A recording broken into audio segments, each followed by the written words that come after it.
सभी विपक्षी पार्टियां एक साथ सड़क जाम किया पूरे बिहार को लेकर के, वोटर कार्ड को लेकर के, जो कि काफी घमसान मचा है। और पप्पू यादव को मंच पे चढ़ने नहीं दिया गया। आज हमारे साथ शिवनंदन भारती जी है, पप्पू यादव के वकील। किस प्रकार से सर देखते हैं जिस तरीके से पप्पू यादव को मंच पे चढ़ने नहीं दिया गया, धक्का देते हुए? देखिए, तो ये तो पॉलिटिकल बातें हो जाएंगी। मेरे तरफ से सबसे पहले ये है कि वो सड़क की जो लड़ाई थी, वो सड़क पर जिस तरीके से विपक्ष की एकजुटता थी जो आज देखने को मिला, इसी दौरान एक चीज जो देखने को मिला वो चर्चा में रहा। हालांकि उस पर हम कोई अधिकृत तौर पर बयान नहीं देखने को किए हैं। तो सबसे पहले कानूनी बात आप ये समझिए कि कानूनी तौर पर देखिए तो जो सांसद महोदय हैं पप्पू यादव जी के द्वारा जनहित याचिका दायर की गई है पटना हाई कोर्ट में। उस पर संभवतः कल वो तय हो जाएगा कि कब वो तिथि निर्धारित हो जाएगी कि कब उसमें जो है सो सुनवाई होना है। तो ये एक मामला है।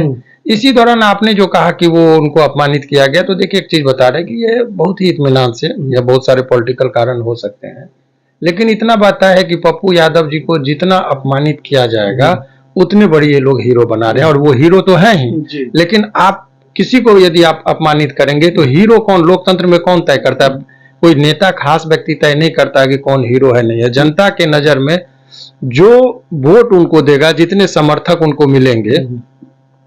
तो देखिए, आज मैं बहुत ही नेचुरली, मुझे किसी पार्टी पॉलिटिक्स से नहीं लेना देना है और व्यक्ति विशेष से नहीं, लेकिन मेरे पास भी जब लोगों की प्रतिक्रिया, चूंकि कोर्ट में चारों तरफ के सभी तरह के लोग, बुद्धिजीवी से लेकर सब तरह के लोग आते हैं, तो मुझे जो देखने में लगा सभी लोग आहत हैं। और लोगों में एक जो जिस तरीके से उनको अपमानित करने वाला जो वो क्षण दिखाया जा रहा है मीडिया के माध्यम से ही, अब रीजन क्या है, क्या सच्चाई है पता नहीं, लेकिन लोगों में उनके प्रति जो उनको नहीं जो सम्मानित किया गया, वो स्टेज पर जाके जो नहीं जाने देने से वो जो अपमानित किया गया, उससे जनता में बड़ा रोष है, आक्रोश है, रिएक्शन है। तो एक चीज जान लीजिए कि उनको जितना बेइज्जत करने की कोशिश किया जाएगा तो जनता में उनका सम्मान बढ़ेगा। और आज के फिर चाहे एपिसोड जो भी हो, चढ़ने दे मंच पर नहीं, लेकिन आज जितनी सुर्खियों में पूरे दिन पप्पू यादव जी रहे उतना कोई नहीं। तो आज का हीरो फिर से वो है। आप चाहे उनको मंच पर रखिए ना रखिए, उससे कोई फर्क नहीं पड़ता। ये खुली बात है, आप इस पर आप अपना किसी से ओपिनियन भी लीजिएगा। तो आज चर्चाओं में सबसे ज्यादा पप्पू यादव ही रहे और पूरा सेंटर में वो ही रहे। ये चीज से, क्योंकि निगेटिव चीज ही कोई चलाया मीडिया में, लेकिन उनको यदि देखिए, अब क्या है ना कि विपक्ष को एकजुटता को दिखाने के लिए सीमांचल में उनका प्रभाव है, ये मेरे कहने से नहीं होगा। और नॉट ओनली इन सीमांचल, आप देखेंगे पूरे बिहार में कौन ऐसा गांव है जहां पर उनको 10 आदमी, 15 आदमी, 50 आदमी का एक सक्रिय लोग नहीं मिलेंगे। ऐसा किसी के कहने से वो उनका कद नहीं छोड़ा, निर्दलीय वो जीते हैं। तो किसी से प्रमाण पत्र लेने की आवश्यकता उनको नहीं है कि वो गंभीर नेता है। और वो जितना शरीर से भारी है उतना राजनीति में भी वो भारी है। बिल्कुल सर। अंगद के तरह जब वो पांव जमा देंगे तो उनके पांव को उखाड़ना बड़ा मुश्किल है। और यही चीज कुछ लोगों को हजम नहीं हो रहा, ये नासमझी है, भूल है। अगर नेता का काम क्या होता है कि जितने लोग आपके समर्थन में हैं उतने लोगों को आप यदि गले लगाएंगे उतना बड़ा नेता कहलाएंगे। तो पप्पू यादव जी को यदि वो आपके पास जा रहे हैं, वो देखिए, और एक चीज जान लीजिए, पप्पू यादव जी स्वाभिमानी व्यक्ति हैं और स्वाभिमान स्वाभाविक है कि जब वो निर्दलीय किसी जगह से जीते हैं, अपने बदौलत जीते हैं, किन्हीं के रहमो करम पे नहीं जीते हैं, तो आत्मविश्वास तो उनमें है। तो अगर वो एक कारण है, कल मैंने उनका एक इंटरव्यू देखा था, तब मुझे बहुत चीज जानने को मिला और वो बहुत ही बेबाकी से मैं बात कर रहा हूँ कि एक चीज आप देख लीजिएगा उनका कि वो एक जगह बोले कि देखिए, मुझे विचारधारा की बात है, आइडियोलॉजी है। दो ही तरह का आइडियोलॉजी है। एक है कि देश को तोड़ने वाला शक्ति है जो धर्म के नाम पर, जाति के नाम पर, मजहब के नाम पर आक्रोश पैदा करके वोट को डिवाइड करना चाह रहे हैं। एक तरफ अपने आप को जो बहुत सारे लोग हैं वो धर्म निरपेक्षता की बात करते हैं कि नहीं, सभी धर्म, हिंदू, मुस्लिम, सिख, ईसाई, दो ही विचारधारा का अभी जो बिहार और पूरे देश में है। तो दो खेमा बटा हुआ है। तो एक खेमा ऐसा है जो माइनॉरिटीज की बात करेगा, देश की एकता और अखंडता की बात करेगा, सिद्धांत पर रह के राजनीति करेगा। तो उस खेमा में हम हैं, तो हमारी मजबूरी है, क्योंकि हम कहीं जा नहीं सकते हैं। क्योंकि हमको देखना होगा कि यदि कोई मुस्लिम है तो उनको भी यदि कोई दबाएगा तो हम आवाज उठाएंगे। सीमांचल में खास करके कटिहार, पूर्णिया, अररिया, इधर जितना भी है भागलपुर, इस सब एरिया में जाएंगे तो उनका बहुत बड़ा वजूद है। बिल्कुल सर। तो उस चीज को यदि आप इतने बड़े फैक्टर को अगर आप चाहे राजनीतिक कारण जो भी हो, वो खुले तौर पर इस तरह का भी आरोप लगाया जा रहा है कि राहुल गांधी जी को गठबंधन करना है आरजेडी से और आरजेडी का परहेज है पप्पू यादव जी से, ये तो स्वाभाविक सी बात है। तो पप्पू यादव जी को यदि वो राहुल गांधी एक्सेप्ट करेंगे तो इसका रिएक्शन तेजस्वी जी के या आरजेडी के तरफ से होगा। लेकिन आप याद करिए कि ये राजनीतिक विवेचना की जब बात होगी तो याद कीजिए कि जब एक बार जब वो निर्दलीय चुनाव लड़ रहे थे पूर्णिया से, तो एक भाषण का क्लिप, सत्य और असत्य पर नहीं जाएंगे, तेजस्वी जी का एक भाषण था, उसमें कहा गया था कि आप बीजेपी को वोट दे दीजिए मगर पप्पू यादव जी को वोट नहीं दीजिए। बिल्कुल कहा गया था। और उस बात का रिएक्शन ऐसा हुआ, जो कैडर वोटर है वो ऐसा नहीं है कि वो दो ही खेमा में वहां का है, कुछ वोटर जो बीजेपी का था वो एज इट इज रहा। आरजेडी का जितना भी वोट था, वोट बैंक जैसे मुस्लिम हो गए, यादव हो गए, वो सारा पोलराइज कर गया पप्पू यादव जी की तरफ। इनको बीजेपी का जो कैडर वोटर था वो नहीं इसमें ट्रांसफर हुआ। मेन वोट आरजेडी का जो कोर वोटर है, माने मुस्लिम और यादव, वो इतना फ्लो पकड़ा, बैकवर्ड कम्युनिटी, दलित कम्युनिटी का वोट, और उनको निर्दलीय चुनाव भी जीतने का जो साहस मिला और वो जीते वो। और नो रिस्क नो गेन, बहुत बड़ा साहस का निर्णय था। उनको टिकट दिया जा रहा था, कह रहा था कि आपके बेटा को हम टिकट, कांग्रेस बोला कि दिलवा दे रहे हैं, आप उनको मधेपुरा से लड़ा लीजिए, आप कहीं और शिफ्ट कर जाइए, पूर्णिया छोड़ दीजिए।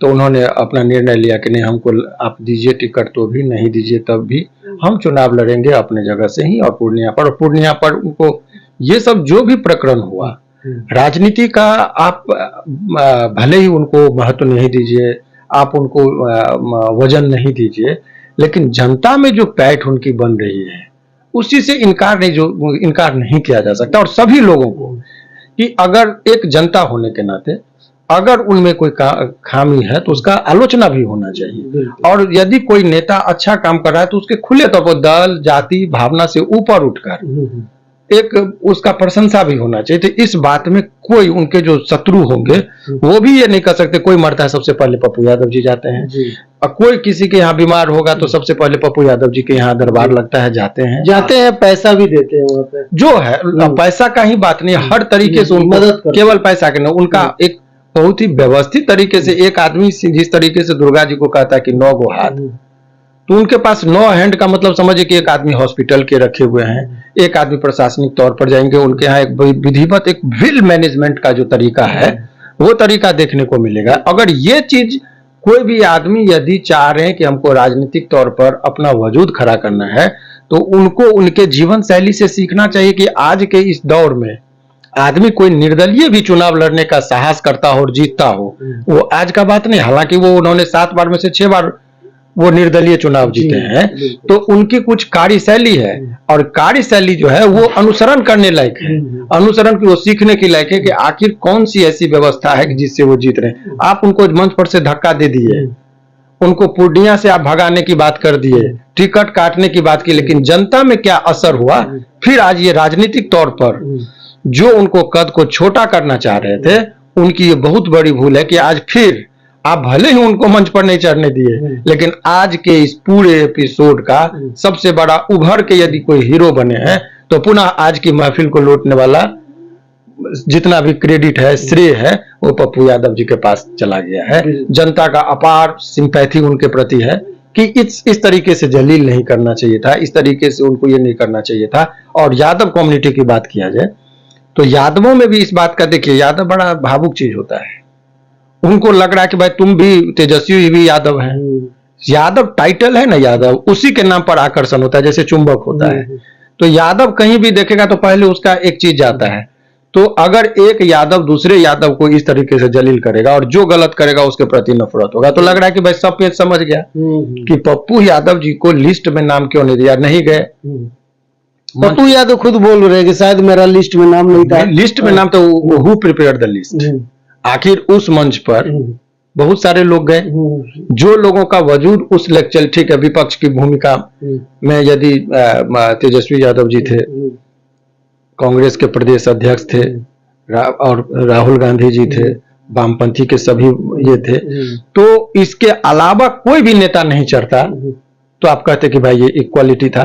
तो आपको ऐसे चेहरे भी गए, जैसे मान लीजिए संजय यादव जी थे वहां पर आरजेडी के, तो पार्टी में कोई बहुत बड़ा ये कहिएगा पोस्ट तो नहीं है, तो यदि उनका लिस्ट में नाम है तो पप्पू यादव जी जो लोकसभा के मेंबर हैं, निर्दलीय हैं, एक तरफा वो ये कर रहे हैं। आज जो गए वहां पर तो नारा लग रहा था पप्पू राहुल जिंदाबाद लग रहा था, तो भाई उनके समर्थक थे, पूरा पटना में उनका ये जनसैलाब था। तो देखिए ये खुले मन से इसलिए मैं बात कर रहा हूँ कि जिस तरीके से एक माहौल बनाया जा रहा था, तो आज ये मुझे लगता है कि राजनीतिक तौर पर ये बहुत बड़ी चूक थी कि पप्पू यादव जी को मंच पर या गाड़ी पर नहीं बैठाया गया। ये विवेचना एक करने की बात है और ये देखने की बात है।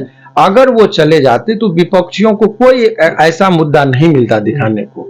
आज पूरा न्यूज चैनल क्यों एंगल कर लिया, मीडिया में भी उनकी बहुत, मीडिया वाले भी आपको बता रहे, चाहे किसी कोई भी चैनल है, उनका इज्जत करते हैं, सम्मान करते हैं, और मीडिया का भी बहुत ज्यादा सम्मान करते हैं वो। बिल्कुल तो मीडिया को भी खराब लगा, इवन की जनता जो है उसको भी खराब लगा। उनको उनके वोटर हो या ना हो, उनको वोट दे या ना दे, लेकिन चाहने वाले उनके बहुत है। कोई जरूरी नहीं कि हम बहुत लोग का है कि अच्छा है, लेकिन विचारधारा की वजह से हो सकता है कि वो पप्पू यादव जी को वोट नहीं दे, लेकिन जो उनके आलोचक हैं, जो उनके वोटर हैं, उनको भी खराब लगा कि इस तरीके से हरकत लोकतंत्र में पसंद नहीं है। ओवरऑल जो भी है उनकी राजनीतिक ये चीज है। मुझे लगा कि पप्पू यादव जी को जितना आप जलील करने की कोशिश करेंगे उतना उनको हीरो बना रहे हैं आप। बिल्कुल।